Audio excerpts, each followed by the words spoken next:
Assalamualaikum Sobat Football United, semoga sehat-sehat selalu semuanya sekeluarga. Ngobrol ringan hari ini. Jadi beberapa waktu yang lalu sebenarnya ya, ada kabar dari Daily Mail kalau Manchester United di bawah Ineos ini akan berusaha untuk mengurangi gaji dari pemain-pemain yang memiliki gaji yang tinggi ya. Dan mereka ingin berusaha untuk memberikan atau membebaskan beberapa posisi sehingga di musim panas nanti mereka bisa untuk berhadapan, katakanlah demikian ya, terkait dengan financial fair play, lalu juga mendatangkan pemain juga dengan transfer yang lebih tinggi. Jadi ada semacam kayak evaluasi terkait dengan pemain-pemain tersebut. Nah, di video kali ini gue ingin ngobrol ringan menempatkan kurang lebih 10 pemain yang gajinya tinggi-tinggi. Apakah mereka akan berada di Manchester United setidaknya tahun ini atau tahun depan. Jadi selama 2 tahun ke depan ini ya kurang lebih. Akankah mereka masih ada di Manchester United dan seberapa efisien sebenarnya kegiatan rekrutmen dari Manchester United sebelumnya, terutama dari sisi gaji dan juga performa dari individu-individu tersebut, pemain-pemain tersebut.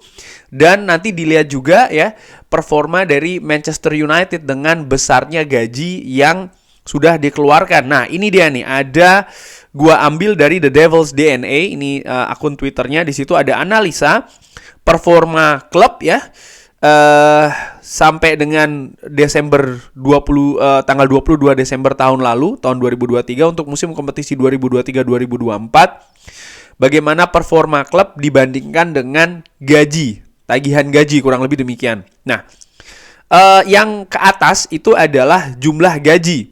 Bisa dilihat Manchester United bahkan gajinya ya ini secara jumlah itu ini adalah rata-rata gaji per pekan ya. Rata-rata gaji per pekan squad dari Manchester United ini rata-ratanya paling tinggi, bahkan lebih tinggi daripada Manchester City.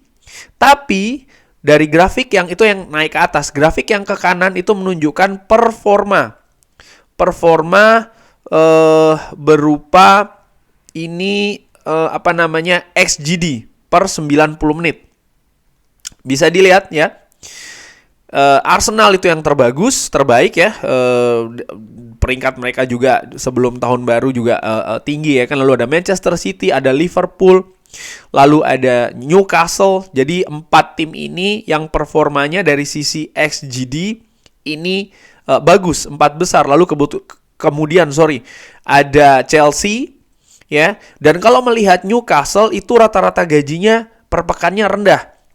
Bahkan Manchester United ini tidak lebih bagus posisi XGD-nya ya, league performance-nya, performa di liga dibandingkan dengan Aston Villa, Tottenham Hotspur, Everton, lalu Brighton dan juga Brentford yang rata-rata gajinya lebih rendah. Lalu ada Crystal Palace dan juga West Ham. Artinya apa?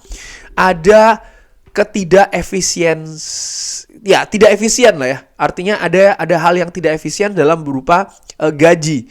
Dan sekali lagi gaji ini adalah yang menentukan tentu saja manajemen Manchester United, yaitu John Murtough, lalu disepakati juga oleh Richard Arnold di sana. Kuncinya ada di situ dan tentu saja Richard Arnold saat ini sudah tidak berada di klub lagi. John Murtough tanda tanya ya. Dan menurut gue hal-hal seperti ini juga yang akan nantinya itu diambil alih oleh sporting director menurut gue. Dan juga peran-peran lain, posisi-posisi lain di manajemen Manchester United ini bukan ranahnya dari manajer atau bahkan pelatih dari Manchester United. Nah, intinya terlalu besar nih rata-rata gaji Manchester United per pekan, terutama untuk musim ini. Sekarang, kalau ingin dilakukan efisiensi, tentu saja yang pertama kali akan dilihat ya, itu yang besar-besar gajinya. Ini adalah 10 pemain dengan gaji terbesar di Manchester United. Dan dari 10 ini, gue ingin membuat ya analisa ringan amatiran siapa yang kira-kira ya harus dijual atau akan dijual di Manchester United sehingga maksimal dalam 2 tahun mendatang sudah tidak ada lagi di Manchester United. Nomor 1, Casemiro. Langsung menurut gue tidak ya. Dengan usia Casemiro, gue pikir dia akan lepas. Gue perkirakan demikian dan gue harapkan pun juga demikian ya. Dan gajinya ternyata yang paling tinggi saat ini, 350.000 pounds. Dan kalau dilihat kontribusinya juga ternyata selain paling tidak dilihat dari musim ini ya, dan bahkan dari musim lalu tidak konsisten 100%, sering absen juga. Mungkin dia merupakan pemain senior yang memiliki pengaruh di dressing room, tapi jangan lupa kita juga butuh pengaruh di atas lapangan. Rafael Varane di posisi kedua gue pikir juga tidak ya. Dia akan kemungkinan juga musim panas ini bisa jadi juga sudah lepas bahkan Rafael Varane menurut gue. Marcus Rashford baru saja diperpanjang kontraknya musim lalu selama 5 tahun ke depan. Menurut gue yes or no. Artinya dilihat performa dari Marcus Rashford seperti apa. Kalau ada tren menurun dan ada tawaran yang tinggi datang, menurut gue ada peluang Rashford dilepas. Tapi kalau seandainya dia bisa memperbaiki penampilannya ya dan menunjukkan konsistensi yang bagus, ada kemungkinan dia akan di-keep. Paling tidak ya mungkin selama 1-2 tahun ke depan. Jadi gue pikir Rashford masih bisa ya.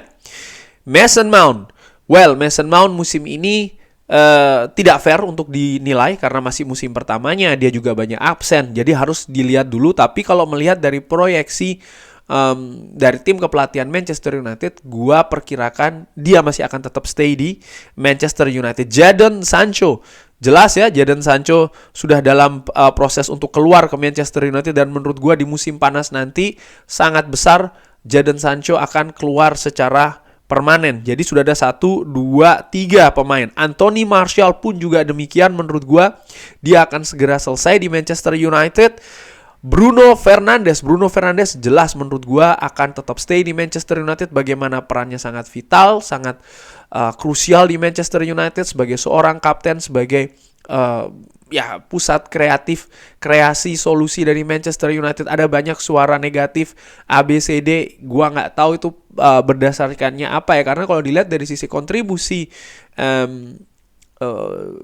Bruno Fernandes, chance created, key passes, lalu juga assist dan lain-lain ya, menurut gua dia angkanya selalu tinggi dan bahkan tertinggi di Manchester United, bahkan menjadi juga di papan atas ya di Premier League. Sehingga kalau seandainya hanya dinilai karena dia terlalu banyak protes ke wasit, dia terlalu banyak ini dan itu, yang menurut gue itu tidak menggambarkan situasi bagaimana permainan Bruno Fernandes di atas lapangan. Dan gue tetap berpikir Bruno Fernandes ini merupakan tulang punggung Manchester United di atas lapangan. Jadi gue pikir dia akan stay.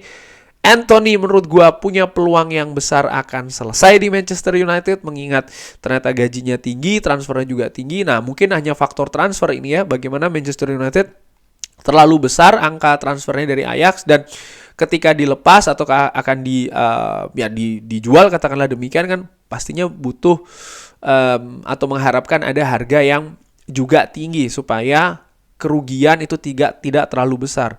Penting untuk memelihara kerugian tidak terlalu besar. Kenapa? Financial fair play menurut gue. Tapi ya, gue pikir Anthony juga punya peluang yang sangat besar selesai di Manchester United kalau performanya tidak membaik. Lalu Harry Maguire, walaupun di musim ini dia tampil bagus, tapi gue perkirakan kalau ada tawaran yang bagus di musim panas nanti, dia juga sangat mungkin bisa jadi selesai di Manchester United. Atau kalau kita melihat seperti gue katakan ya, maksimal 2 musim di Manchester United. Gue pikir antara musim panas ini atau musim panas selanjutnya dia akan selesai di Manchester United. Oleh karena itu gue perkirakan dia tidak akan lebih dari 2 musim. Maka itu yang gue perkirakan bagi Harry Maguire. Dan Christian Eriksen juga demikian, maksimal 2 musim lagi dia akan di Manchester United. Pemain yang bagus sebenarnya, tapi dari sisi usia menurut gua pastinya juga akan ada penurunan ya. Dan Manchester United butuh tenaga baru yang bisa memberikan semacam kayak kompetisi yang ketat di posisi yang saat ini diduduki oleh Christian Eriksen, sehingga gue pikir Christian Eriksen juga akan lepas. Sehingga dari 10 pemain ini ya, gue perkirakan akan 1, 2, 3, 4, 5, 6, 7 pemain. Coba bayangkan, dari 10 penerima gaji tertinggi, 7 itu dalam posisi tidak akan lebih lama dari 2 musim. Artinya apa? Investasi dari Manchester United, investasi berupa biaya transfer yang dikeluarkan. Di situ juga ada beberapa pemain yang mungkin nol ya, seperti kayak Christian Eriksen, tapi dari sisi gaji, investasi dari sisi gaji ini sangat besar. Tapi proyeksinya tidak lebih dari 2 musim ke depan, dan menurut gua ini merupakan hal yang harus diperbaiki ke depannya. Dimulai dari musim panas nanti, di mana kemungkinan Manchester United akan merekrut pemain secara permanen ya. Itu harus diperbaiki, di mana proyeksi ketika mendatangkan pemain dari sisi transfer, dari sisi gaji, ini harus diperbaiki. Fundamentalnya sudah salah menurut gua selama 10 tahun ke belakang, dan ini baru dilihat dari berapa musim ke belakang ya. Dan kalau ditarik lagi 10 musim, wah akan lebih banyak lagi menurut gua pemain yang menerima terlalu tinggi gajinya. Harus direvisi bagaimana cara bertindak ya dari Manchester United, manajemen Manchester United, terutama soal gaji ini nanti. Sehingga pasar pun juga akan terbentuk bahwa kalau Manchester United yang datang tidak melulu harganya langsung tinggi, kalau Manchester United yang datang tidak melulu gajinya langsung meledak tinggi juga ya. Dan tentu saja di dalam penyesuaian seperti ini, adaptasi di market seperti ini tidak bisa langsung dilakukan dalam 1-2 jeda transfer. Pastinya juga Manchester United akan karena bersikap lebih hati-hati, maka mungkin pemain yang didatangkan pun juga mungkin lebih lama negosiasinya, ataupun juga tidak bisa mendatangkan pemain-pemain bintang dulu, karena pemain-pemain bintang tentu saja akan dipatok harganya sangat tinggi-tinggi sekali. Itu juga bisa sangat mungkin terjadi di musim panas nanti. Tapi kurang lebih demikian. Bagaimana menurut Sobat Football United? Tentu saja Sobat Football United juga ada pendapat lain ya. Apapun itu, sampaikan dengan sopan, drop di kolom komen. Terima kasih sudah menyaksikan. Jangan lupa like, subscribe. Wassalamualaikum warahmatullahi wabarakatuh. Thank you.